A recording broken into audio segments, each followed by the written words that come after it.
আসসালামু আলাইকুম ফেসবুক বন্ধুরা, সকলে আশা করি ভালোই আছেন। আল্লাহর রহমতে আমিও ভালো আছি।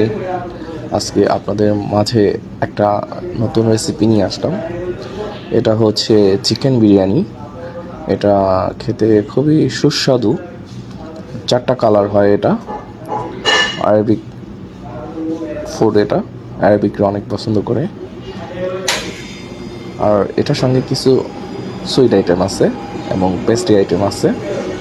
তো আপনাদের যদি ভালো লাগে লাইক কমেন্ট করে পাশে থাকবেন, আর অবশ্যই কমেন্ট করে আমাকে জানাবেন আপনাদের কাছে কেমন লাগলো বিরিয়ানিটা এবং সুইট আইটেমগুলো। আমার ইউটিউব চ্যানেলটাকে সবাই সাবস্ক্রাইব করে দিবেন। আশা করি সবাই ভালো থাকবেন। আসসালামু আলাইকুম, আল্লাহ হাফেজ।